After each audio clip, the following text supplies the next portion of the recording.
ایک ہے بلوچستان کا المیہ. یہ بلوچستان میں کیا ہوا؟ نواب اکبر بگٹی فیڈرل منسٹر بھی رہے, وہ گورنر پاکستان بھی تھے, وفاق کے حامی تھے. ایسے محب وطن شخص کو مروانے میں پرویز مشرف کا ہاتھ تھا. وہاں پرویز مشرف, ایک واقعہ تو آپ کو بھی پتا ہے, وہاں ایک لیڈی ڈاکٹر کے ساتھ زیادتی ہوئی ڈیرہ بگٹی میں, جس کا الزام کسی افسر پہ لگا. تو اکبر بگٹی نے مطالبہ کیا کہ اس کی انکوائری کرائی جائے, اور اگر افسر اگر ذمہ دار ہے تو اس کے خلاف کارروائی ہونی چاہیے. یہ بڑا جائز مطالبہ تھا. اس نے کہا میں برداشت نہیں کر سکتا کہ ہماری سرزمین. اس کے بیٹے کے خلاف ایک دفعہ کسی نے ایلیگیشن لگایا تو اس نے اپنے بیٹے کو ڈیرہ بگٹی سے نکال دیا کہ میں دوبارہ تمہیں ڈیرہ بگٹی کی حدود میں نہیں دیکھنا چاہتا, جسٹ گیٹ لاسٹ. جو آدمی اتنا فارم تھا اپنے بیٹے کے بارے میں کہ میں تمہیں گولی مار دوں گا اگر I have seen you in the area, وہ پھر ساری زندگی اس کا بیٹا نہیں آیا.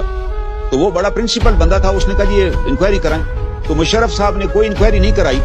کوئٹہ میں لوگوں نے مطالبہ بھی کیا, پھر مشرف صاحب نے خود ہی بیان دے دیا کہ I have checked up the officer is innocent. اس پہ اکبر بگٹی نے کہا کہ اب تو کسی انکوائری کا فائدہ ہی نہیں ہے, جب آپ نے صدر مملکت نے خود ہی سرٹیفکیٹ دے دیا ہے بغیر اس لڑکی کو سنے.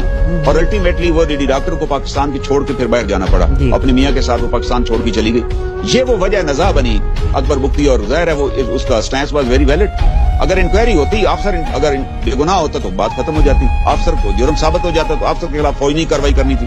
وہ کون سا مطالبہ کر رہا تھا کہ اسے میرے حوالے کریں. تو آپ اس سے اندازہ لگائیں جہاں سے ایشو شروع ہوا. اور اس کے بعد پھر مشرف صاحب نے آرڈر دیا, ایک یونٹ وہاں پر تھی ایف سی کی, کہ جی آپ اکبر بگٹی کے گھر کے اوپر جو ٹاپ ہے نا پہاڑی, وہاں پر اپنی یونٹ قائم کریں. وہ نے وہاں چوکی قائم کر دی. اس کے سی او نے بھی کہا کہ سر یہ چوکی غلط ہے کہ نیچے اکبر بگٹی کا گھر ہے, لیکن مشرف صاحب نے نہیں مانا, نے کہا یہ وہیں رہے گی. نتیجتاً پھر وہاں فائرنگ ہوئی.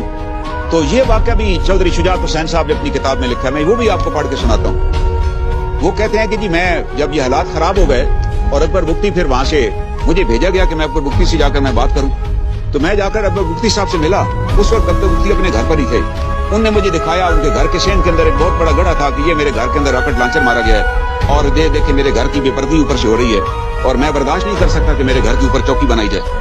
نتیجہ یہ نکلا کہ انہوں نے وہاں سے وہ گھر چھوڑ کے چلے گئے اور پہاڑوں میں چلے گئے. اور پہاڑوں میں جانے کے بعد وہ وہاں جا کر بیٹھ گئے. اور اس کے وقت بھی پھر چودھری شجاعت حسین نے مداخلت کی. انہوں نے کہا یہ بڑا نقصان ہو جائے گا. وہ کہتے ہیں کہ مجھے بڑا احساس تھا چودھری اس کا اکبر بگٹی کا, کیونکہ جب میرے والد صاحب اس بلوچستان کی جیلوں میں بھیجا گیا تو وہاں ایک آپشن دی گئی کہ ان کو راستے میں مروا دیا جائے. اکبر بگٹی گورنر تھے, انہوں نے کہا نو ہی از آور گیسٹ, ان کے ساتھ کچھ بھی نہیں ہوگا. تو نتیجہ یہ نکلا کہ وہ میرے پہ یہ احسان تھا, تو میں وہاں گیا, میں نے بات کی, اور Akbar Bugti agreed with me. یہ انہوں نے اپنی کتاب میں لکھا ہے, وہ مان گئے کہ میں آنا چاہتا ہوں پاکستان واپس. اور پھر یہاں سے ایک جہاز بھجوایا گیا میرے کہنے پہ, اور وہ جہاز جو تھا وہاں پہنچا. اکبر بگٹی نے مطالبہ کیا کہ پہلے تو وہ چوکی وہاں سے غائب کی جائے, اور وہ جہاز گیا. اور پھر الٹیمیٹلی ان کو جب وہ تیار ہو گیا کہ میں اسلام آباد آ جاتا ہوں اور صدر کے ساتھ مذاکرات کرتا ہوں, اس سے بڑی بات کیا تھی, اگر وہ اسلام آباد آ جاتے تو مذاکرات ہوتے, میٹر ختم ہو جاتا. لیکن ہوا کیا کہ وہ جہاز پھر وہاں سے واپس منگوا لیا گیا, اور اکبر بگٹی کو وہاں سے لانے سے انکار کر دیا گیا. وہ کہتے ہیں, ابھی یہ واقعہ سنیے, نواب اکبر بگٹی نے بعد میں مجھے بتایا کہ صدر مشرف کے آفس سے فون آیا کہ ان کو لانے والا جہاز دے کر بگٹی پہنچنے کے بعد خراب ہو گیا, لہذا میٹنگ منسوخ کی جا رہی ہے. نواب اکبر بگٹی کا کہنا تھا کہ اس فون کے آدھے گھنٹے بعد صدر مشرف کا جہاز, جو انہیں خود اپنی آنکھوں سے فضا میں اڑتے دیکھا, یہ جہاز ڈیرہ بگٹی ایئر بیس سے واپس جا رہا تھا. یہ ان دونوں کی بات ہے جب حالات بڑے خراب تھے. ہم ایک میٹنگ میں موجود تھے, وہاں جنرل ندیم اعجاز جارحانہ طبیعت کے افسر ہیں جو ڈی جی ایم آئی تھے, وہ جب بھی بات کرتے تو بڑی سخت بات کرتے. نتیجتاً یہ نکلا کہ اکبر بگٹی کو وہاں مار دیا گیا. اور اس کے بعد میں نے ان سے کہا کہ میری درخواست یہ ہے کہ اکبر بگٹی کو نہ مارے بلکہ ان کو گرفتار کر لیں. لیکن اور یہ میری بات کے باوجود وہاں اگلے دن آپریشن ہوا, اکبر بگٹی کو مار دیا گیا. اور اکبر بگٹی کے مرنے کے بعد اب دیکھیں وہاں کیا ہوا. میں دوبارہ گیا, میں نے کہا یہ بڑے افسوس کی بات ہے. یہ صفحہ نمبر 2221 کے اوپر وہ لکھتے ہیں کہ جنرل ندیم اعجاز نے تمام شرکاء کے سامنے صدر مشرف کو بتایا کہ کوئٹہ میں لوگ نواب اکبر بگٹی کے قتل پر بہت خوش ہیں اور مٹھائیاں بانٹ رہے ہیں. ہمیں یقین ہے کہ نواب اکبر بگٹی کے جنازے پر بھی لوگ نہیں آئیں گے.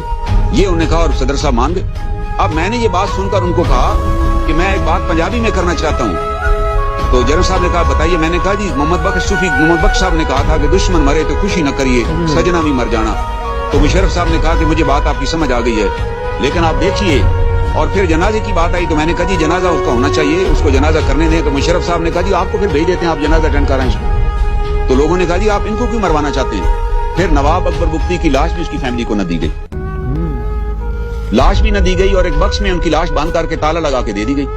نتیجہ تنگی, اور اس طرح انڈر سرویلنس ان کو تدفین کر دی گئی. وہ آدمی جو گورنر رہ چکا تھا. اور اس کے بعد پھر کیا ہوا, اس کے بعد جناب 12,000 لوگ کوئٹہ بلوچستان میں مارے گئے, اور آج بھی بلوچستان میں لوگ مارے جا رہے ہیں. آج بھی میں آج کی بات کر رہا ہوں, روزانہ آپ اخبار اٹھا کر دیکھیں, خبر آتی ہے کہ جی آج آئی ڈی بلاسٹ ہو گئی, آج گاڑی تباہ کر دی گئی, آج فلاں ہو گیا, آج یہ ہو گیا. وجہ نواب اکبر بگٹی کا قتل. نواب اکبر بگٹی کو اس نے قتل کیا انٹرنیشنل ایجنڈے کے تحت, کہ ایک ایسا بیج بویا گیا کہ تمام بلوچوں نے کہا کہ اگر یہ حالات ہیں, ہمارے ایک آدمی آپ سے مذاکرات کرنے کے لیے آنا چاہتا ہے اور آپ کہتے ہیں جی ہمارا جہاز خراب ہے, آپ اگلے دن اس کو مروا دیتے ہیں وہاں پر. یہ کون سا طریقہ, یہ ریاست آپ اس طرح چلا رہے ہیں؟ اور کتنے لوگ, یہ نوجوان افسر ہیں ہمارا جو قیمتی سرمایہ تھا پاکستان آرمی کا, کیپٹن اور میجر, وہ شہید ہو رہے ہیں.